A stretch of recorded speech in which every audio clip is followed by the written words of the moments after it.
और जो पुण्यात्मा परमात्मा के संग में कभी किसी युग में रहे हैं तो वो पुण्यात्मा ही आज परमात्मा की तरफ अग्रसर हुए हैं। तो दुर्भाग्य है उन प्राणियों का जो परमात्मा की खोज में और काल के ग्रुप में जाकर सेट हो गए। वो काल के ग्रुप कौन कौन से हैं? पुण्यात्माओं, काल ने इस ज्योत निरंजन ने कहा था कि परमात्मा की इसकी वार्ता हुई थी, तब कहा था कि भगवान 3 युगों में जीव थोड़े ले जाना, सतयुग त्रेता द्वापर में कम जीव वापस ले जाना अपने लोक में, और चौथा युग जब कलयुग आवे तब तब शरण जीव बहु जावे।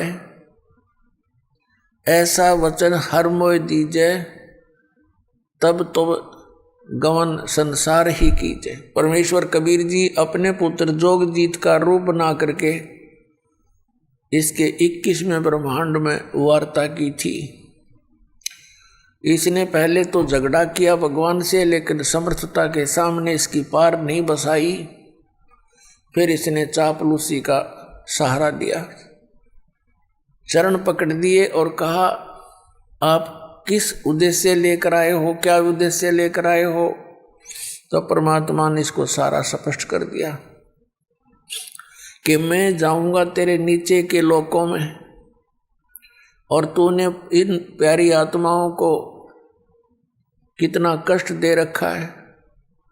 कोई पशु बना दिया, कोई पक्षी बना दिया, कोई कुत्ता बनाया, कोई गधा बनाया, मनुष्य बनाए तो इनके साथ कितनी यातनाएं दे रहा है। मैं इन प्राणियों को जाकर बताऊंगा कि तुम जिस लोक में रह रहे हो ये काल का लोक है, तुम सतलोक के रहने वाले हो, और सतलोक में जाने की जो विधि, जो मंत्र है वो मेरे पास है, वो इनको दे दूंगा, फिर ये सतलोक आएंगे। तो फिर इसको चिंता होगी, पहले तो परमात्मा के साथ लड़ाई करनी चाहिए, लेकिन परमात्मा ने कहा, धर्मदास नाम के एक महापुरुष जो परमात्मा की उन प्यारी आत्माओं में से हैं जिनको भगवान मिले थे, उसको बता के धर्मदास जब इसकी पार नहीं बसाई मेरे ऊपर, इसने अटैक किया, मैंने श्वास का सिमरण कर दिया, सतनाम के श्वास, वो श्वास का सिमरण कर दिया, जिस कारण से काल नीचे जा गिरा बहुत दूर पाताल में। पुण्यात्माओं, परमात्मा कबीर जी हमें सतर्क करते हैं। आप जी के ऊपर कभी कोई आपदा आवे तो सतनाम का सिमरण तुरंत शुरू कर देना, ये अभ्यास बना लेना। ना यम के दूत निकट आएंगे, ना काल निकट आ सकता, तुरंत अगर आ भी गया है तो बहुत दूर चला जाएगा, आपको कोई हानि नहीं कर पाएगा। तो उस समय परमात्मा ने यही बताया कि उसके बाद फिर जब इसने देखा कि इनके पास बहुत शक्तिशाली मंत्र है, चरण पकड़ दिए, तब कहा था कि आप किस उद्देश्य लेकर जा रहे हो? परमात्मा ने सब बताया, जैसा दास ने भी वर्णन किया।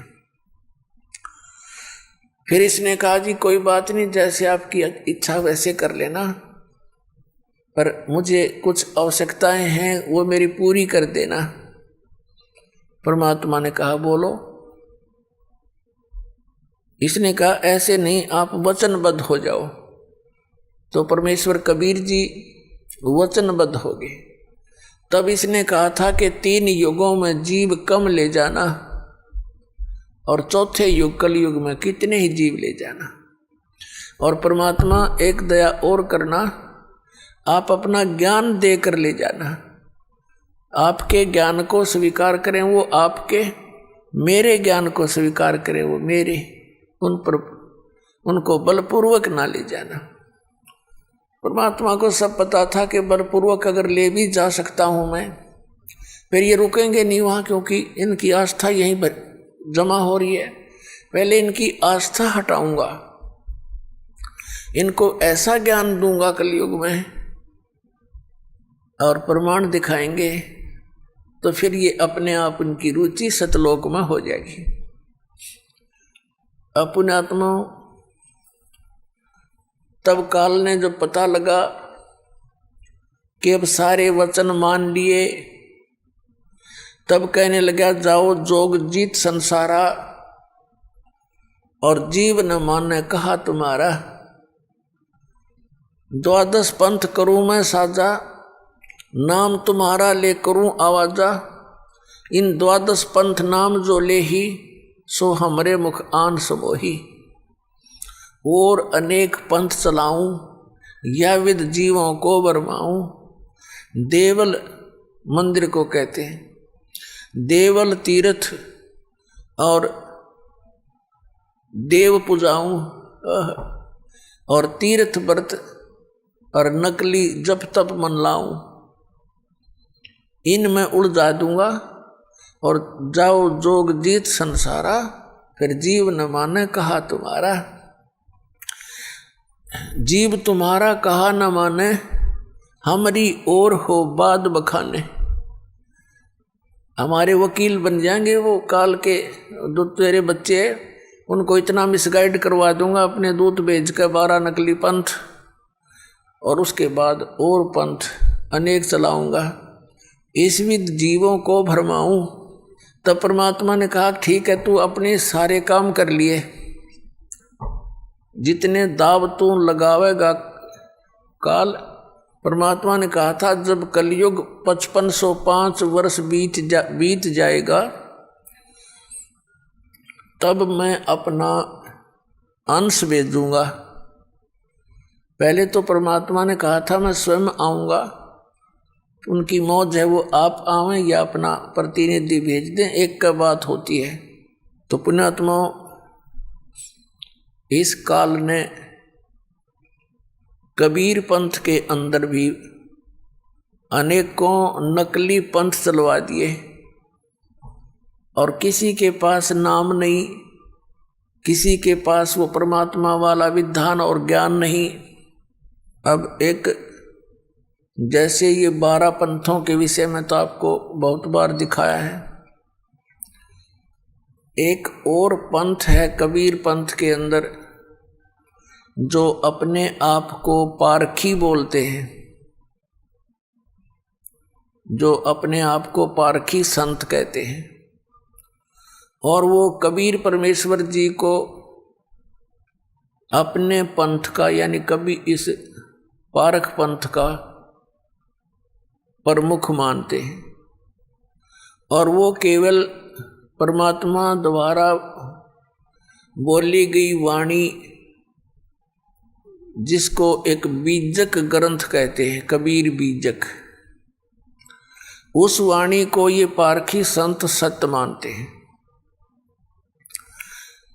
और कहते हैं कबीर साहब ने जो वाणी बोली है ये सारी सच्ची है, जो बीजक में लिखी है। अपने आत्मा, अब ये यथार्थ ज्ञान परमात्मा के बच्चों तक पहुंच रहा है, इस चैनलों के माध्यम से, सीडी के माध्यम से, पुस्तकों के माध्यम से। और ये भी प्रमाणित हो रहा है क्योंकि बुद्धिमान समाज है। आज कोई बालक नहीं, अभी तक इन पुण्यात्माओं को ये पता ही नहीं लगा था कि जिनको हम संत मान रहे हैं ये संत नहीं असंत हैं, ये तो आपसे भी नीचे स्तर के ज्ञान के व्यक्ति थे, क्योंकि इन्होंने वो भक्ति भी छुटवा दी जिससे थोड़ा बहुत लाभ मिलना था। जैसे घर घर में जोत जगाई जाती थी जो हवन यज्ञ का काम करती थी, इन राधा स्वामी पंथ, धन धन सतगुरु पंथ वाला ने, जय गुरुदेव पंथ वाला ने वो भी बंद करवा दी। और क्या कहते हैं, हम तो अंदर ज्योति देखेंगे, अंदर देखेंगे, अंदर की ज्योत जलाएंगे, ये खाक ज्योत जलाएंगे, ने 5 नाम काल के जाप करें। और गुमराह किए बैठे सतलोक जान की बात करे है तेरा गजब भाई।